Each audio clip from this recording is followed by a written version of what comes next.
Hello and welcome to the NJCAA Network. I'm Zach McKinstry, and today we bring you our unveiling of the playoff teams for our NJCAA Division I Football National Championship and the final poll for all 15 teams ranked in that final poll of the season.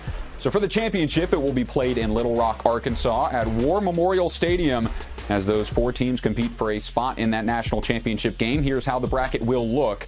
Semifinals between the 1 and the 4 seed on the left side and the 2 and the 3 seed on the right side. Winners of those games going to Arkansas to battle for that Division I national title.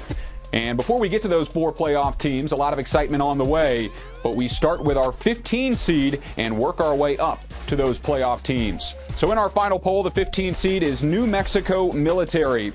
The only 5-loss team in the rankings, but 4 of those losses have been against Snow, Kilgore, and Trinity Valley, who have been in the top 10 all year long. Nimmi's led by quarterback Kobe Muasau, who tallied 22 touchdowns to just 10 interceptions and racked up 2,296 yards in 10 games this year. The Broncos finished 6-5, and they get the 15 seed. Above them at 14, it is Lackawanna and the Falcons. Falcons finished at 7-3. They were in and out of the rankings all year long with 2 tight wins over a good Monroe College squad and all 3 losses to ranked opponents Snow and Georgia Military. The Falcons got it done on the ground this year with Terez Worthy, who finished with 1,492 rush yards and 11 total touchdowns, meaning he was good for about 150 and a rushing touchdown every single game this season. Great season for the sophomore from Salisbury, Maryland, and Lackawanna and the Falcons, the 14 seed. Going to number 13, we head to Mississippi, and it is Northwest Mississippi and the Rangers. It was a disappointing start to the season for the preseason number 3, getting blown out in their opener against Gulf Coast and starting 2-3 in their first 5 games. But the Rangers rallied, winning 4 in a row, including the highlight of their season, a thrilling double overtime victory over the then number 13 Northeast on the final day of the regular season to make it through to the Mississippi Conference playoffs. They finished at 7-3 and get to number 13 in the rankings. Above them at number 12 is aforementioned Georgia Military.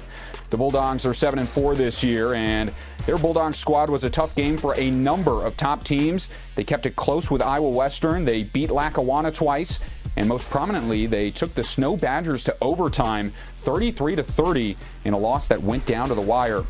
Travion Barnes was the top defender for GMC, picking up 4 sacks, 3 forced fumbles, a fumble return, and an interception this year for that Bulldogs defense of Georgia Military. They're the 12 seed. As we head to the 11, it is Iowa Central and the Tritons. The Tritons had a strong start to the year, going 5-1 with a lone loss to Hutch, but skidded into 3 straight losses to close out October, losing badly to Butler, a tight one against Dodge City, and then at Iowa Western. QB Justin Silverstein finished with over 2,000 yards, and Iowa Central closed out with an impressive 41-13 win as the number 11 seed. Moving on to the next section, it is the 10 seed to start us out, and it's Navarro. The Bulldogs runner-up in that Southwest Conference after an 0-2 start against Hutch and Nimmi. Head coach Ryan Taylor did a good job composing his team to a 6-win season, including a big upset over Kilgore in the regular season and that Southwest Junior College Football Conference championship berth. Dane Jinch, their quarterback, was the leading rusher and passer for the Bulldogs, and he racked up 23 total touchdowns this year for Navarro. Great season for the Bulldogs as they finished top 10. Moving to the 9 seed. Also in Texas, Trinity Valley, the Cardinals, finish at 7-3 in the 9 spot.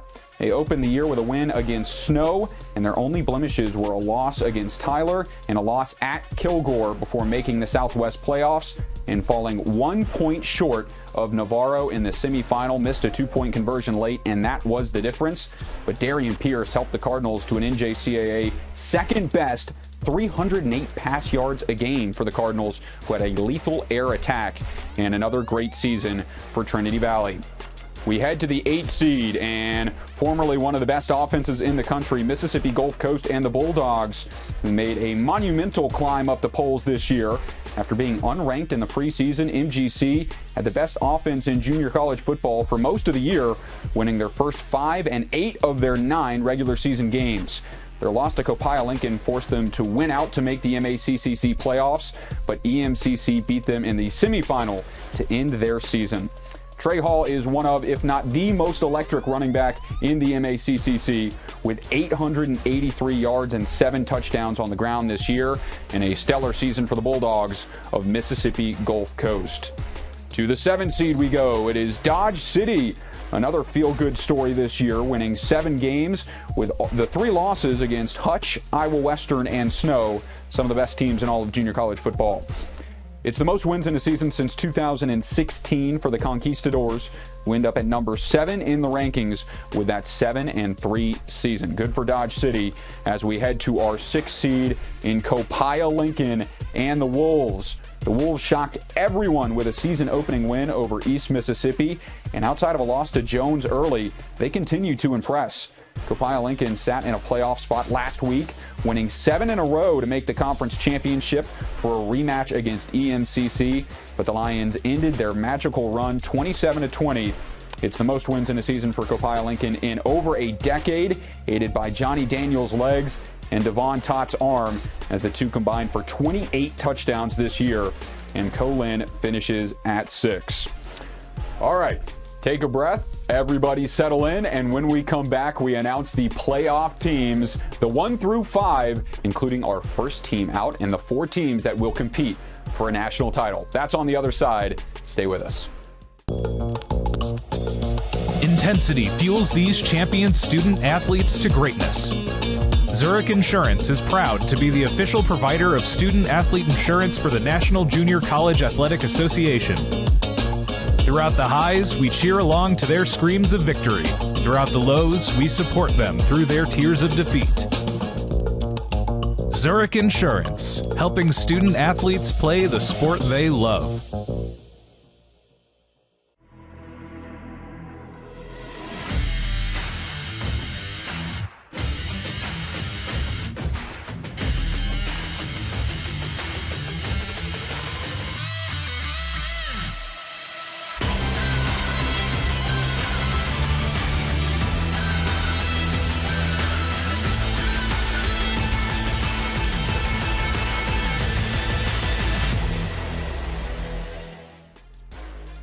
Welcome back into the NJCAA network. Sorry to make you guys wait, but I know this is the moment that everybody has been waiting for as we announce the 4 teams that will be playing in our NJCAA Division I Football National Championship, and the 1 team left out.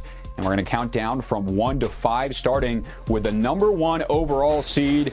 And to not many surprises, it is Hutchinson and the Blue Dragons. The Dragons have been dominant all year long, 4 ranked wins, undefeated, most rushing touchdowns in junior college football, 227 yards on the ground a game, and a stellar defense for Hutchinson. Hutch lost in the title game last year, and they have been hungry to avenge that loss. And their defense is mean, with Daniel Brown leading the nation in sacks with 17.5 in 10 games this year, and Ryan Nolan leading the nation in picks with 7 on the year. They are definitely title favorites and deserving of that number 1 overall seed. Moving to the 2 seed, not many surprises here either. The 2 seed is Iowa Western and the Reavers. 10-1 on the season. Their only loss comes against the number 1 seed Hutch. The defending national champ Reavers have an equally impressive season. That matchup came down to the end against Hutch in that final regular season game. It finished 42-28, but it played a lot closer than that. And Iowa Western had a great start to that football game. Certainly a very talented team. And we talked about Hutch's defense. Well, the Reavers have 55 sacks as a team this year, which is best in junior college. And they have one of the best D-lines in all of junior college football, with dual threat QB Hunter Watson leading the team offensively. So Iowa Western trying to defend that title. We'll see if they go up against Hutch again, or if they can get by the number 3 seed in our bracket. It is Kilgore College and the Rangers. 9-1 this year are the Southwest champs. Get the 3 seed after 6 straight wins to claim their 2nd straight conference title. The lone loss is to Navarro in a 24-20 nail-biter, but the Rangers have the highest scoring offense of anyone this season, averaging 42 points a game. The wide receiver room of Michael Phoenix, Chris Marshall, Alden Bradley, and Zeke Freeman is lethal, combining for 21 touchdowns to spark their electric offense. So Kilgore makes it in as the 3 seed. All right, everybody strap in as we announce the last team in our 4-team playoff. It is the Mississippi champs, East Mississippi. There's been no quit in Buddy Stevens' team this year, starting 2-2 with losses to Gulf Coast and Colin. The Lions won 7 in a row, avenging both losses in the MACCC playoffs to claim their 9th title and their 2nd in a row. It's the first time EMCC has made the 4-team playoff since its start in 2021, and they will compete for a national title for the first time since they won in 2017 and 2018. QB Ty Keys has over 3,000 yards and 32 touchdowns this year. Jaw-dropping numbers for the Southern Miss transfer. And EMCC is the number 4 seed, which means the last seed and the team left out of our 4-team playoff is the Snow College Badgers. 9-2 this year are the Badgers. They have wins over 4 currently ranked teams, but 7-point losses to Trinity Valley and to Iowa Western are the difference. It's the most wins for Snow since their 10-1 season in 2017. They have a fast offense this year with a running back duo of Spencer Lambert and A.J. Tillman in the backfield, counting for 1,200 yards and 15 touchdowns, and QB Donovan Smith throwing for nearly 2,500 yards. More on Snow in a moment, but for now we look at our playoff bracket and those 4 teams that will be competing. Again, it's the 1 and the 4 and the 2 and the 3. So that 1 versus 4 matchup will be Hutchinson and the Blue Dragons, 10-0, undefeated, taking on an East Mississippi squad that is hungry, has rattled off 7 straight wins at 9-2. Those 2 teams will play on Saturday, December 2nd at 3 p.m. Eastern, 2 p.m. Central Time. And on the opposite side, Iowa Western and Kilgore, another great matchup of the 2 and the 3. That one to be played on Sunday at 3 p.m. Eastern, 2 p.m. Central Time, all of which on ESPN+. Those are going to be some exciting matchups. So as you guys get a look at the bracket, we'll give you a peek behind the curtain with our Division I Football Committee Chair, Jake Ripple. Jake Ripple, thanks for joining us. It's definitely exciting announcing these 4 teams, and the first 3 shouldn't have taken you guys that long. We kind of knew that Hutch and Iowa Western were jumping in as the 2 top teams. Kilgore running the table at the end of the season to win that Southwest Conference. The question comes with that 4 and 5 spot, and I'm sure you were waiting for this question. But Snow, the number 4 team, ranked as late as Halloween. They get jumped by the Mississippi League, and in this case, it's East Mississippi taking over that 4 spot. So what went into that decision to take East Mississippi over Snow? Well, in the end, it definitely was not an easy decision. The committee had a lot of discussion about where we were on things. I think you look at it, our normal poll calls during the week with our committee are somewhere around 30 minutes, maybe a little bit longer, a little bit shorter. And we were on the call for an hour and a half yesterday, and we came to a consensus pretty quickly on 1 and 2, and kind of had an idea of where Kilgore was in there as well.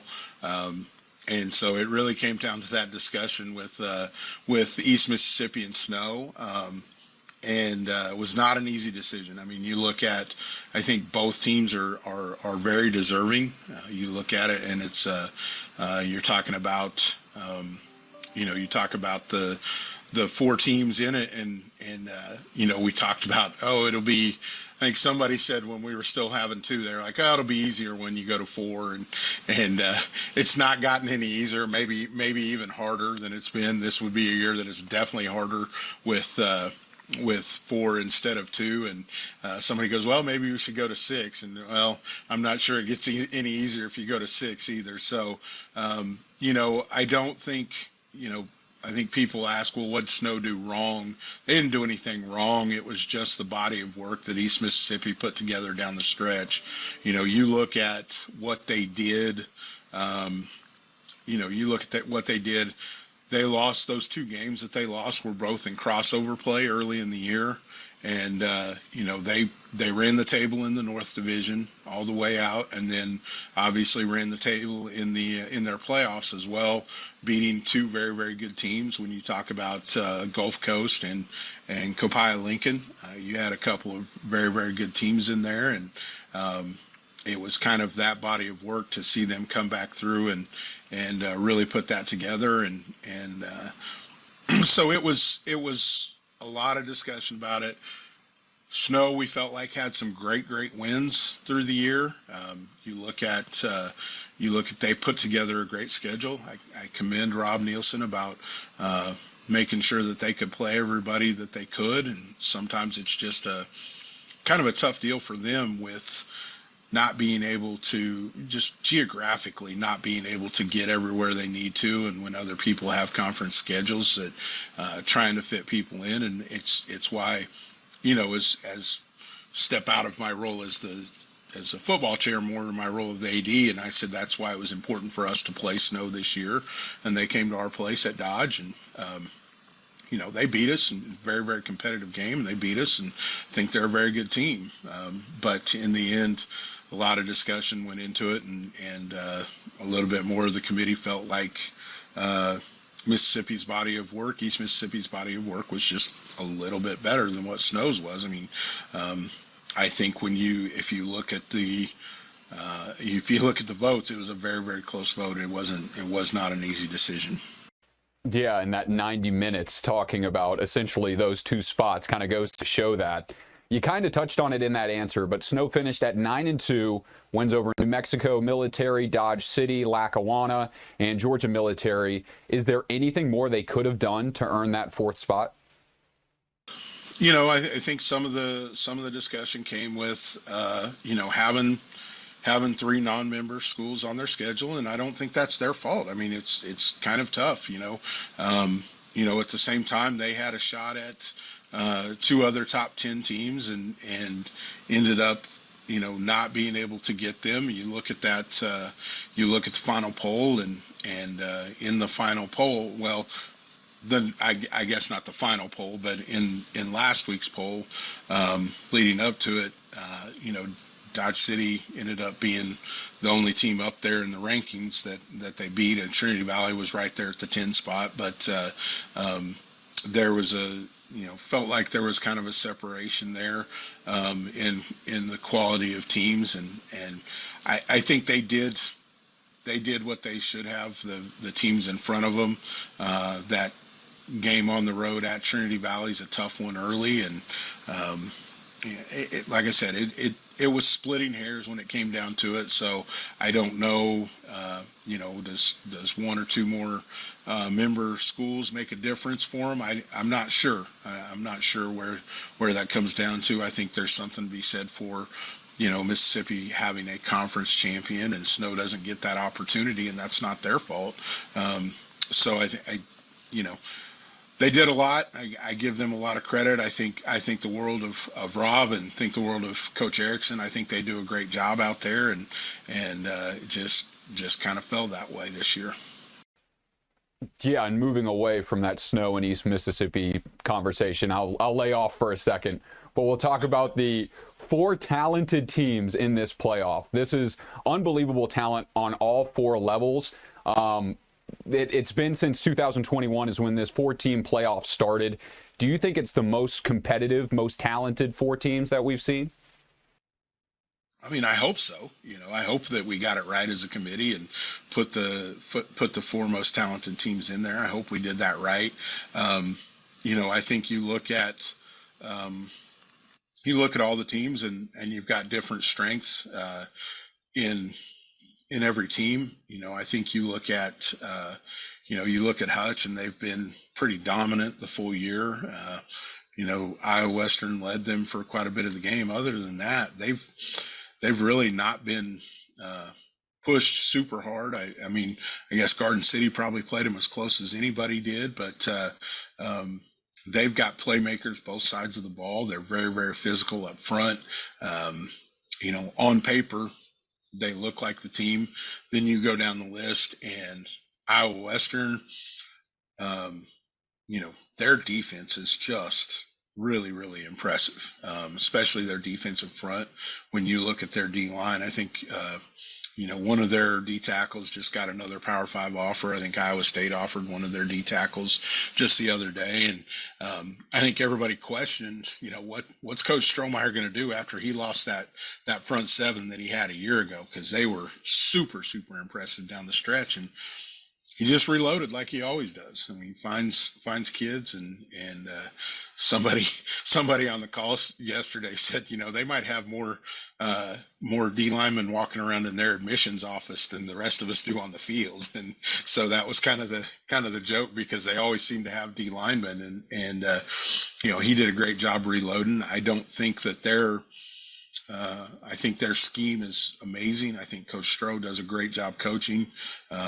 But then you look at Kilgore and East Mississippi, and man, there are just athletes everywhere when you look at those teams. And Kilgore has some amazing playmakers on the offensive side of the ball. Their receivers are super, super impressive, and their running back is very good as well. They've had a little bit of they played yesterday, or Saturday. You look at it, what is really impressive to me and said a lot about Kilgore was they played Saturday with their backup quarterback. And I think it remains to be seen whether their starter is going to be back, but they played with their backup quarterback on Saturday, and they still went out and scored 47 points. So I think it speaks to the playmakers that they have. And then you look at East Mississippi, and they're super, super talented. Skill positions offensively, their defensive backfield's really impressive. Maybe the most impressive play of the whole game when they were playing Colin was, they'd gone down and scored to go up 27-20, and Colin was going right back down the field. I mean, very, very talented, going right back down the field. And Colin had a kid break down the sideline, and one of their defensive backs came from behind and knocked the ball out. And it was the play of the game for him. I mean, Colin would have had the ball deep in East Mississippi's territory, but they have kids that they figure out a way to make plays. They're super athletic, figure out a way to make plays, and Buddy's been there. I mean, you look at it, you look at this Final Four, and you've got three coaches with national titles on their resume in this Final Four. So it's pretty impressive when you look at that, and they've Drew and Coach Strohmeyer, Coach Dallas, Coach Strohmeyer, and Coach Stevens have all been there multiple times. So I think you've got a great recipe to have an amazing Final Four. Yeah, the talent, the experience, the storylines, everything is there in that Final Four. Excited to see how it plays out. Before we wrap up, Jake, is there anything else you wanted to talk about to the rankings process or the rankings as a whole? Yeah, I want to give a lot of credit to our committee. There was a lot of thought put into this. We spend a lot of time with it, and I think that I can speak for a majority of the committee between athletic directors and commissioners and coaches. The whole committee takes it pretty seriously, and I would say they watch a lot of film that those coaches watch enough film from week to week on their own games. And so I appreciate the fact that they're willing to take the time to watch some film on games that they're never going to play that team, but they take the time to make sure that they watch it, and they want to be as informed as possible and do the right thing by the NJCAA. And there was just a lot of thought put onto it, and a lot of discussion with it. And I can't thank the committee enough for the amount of work they do through the season. Well, congratulations on picking this Final Four. We're excited to see how it plays out. A lot of fun football on the way. And thank you. It's a pleasure, Jake Ripple, for talking about this. Thanks, Zach. I appreciate you guys having me on. Thanks again to Jake Ripple for his comments and thoughts on the selection and the polling as a whole. And congratulations to the 4 teams that make our playoff and all 15 teams that finish ranked in our final poll of the season. A reminder, those semifinal matchups are going to be a good one. The 1 and the 4 matchup is on Saturday, December 2nd at 3 p.m. Eastern, and that 2 and 3 matchup the next day, Sunday, December 3rd at 3 p.m. Eastern as well on ESPN+. And the winners of those games go on to Little Rock, Arkansas, which will be televised on ESPNU for our national championship at War Memorial Stadium. Thanks, everybody, for tuning into the NJCAA Network. I'm Zach McKinstry. Have a good holiday season, and we'll see you next time.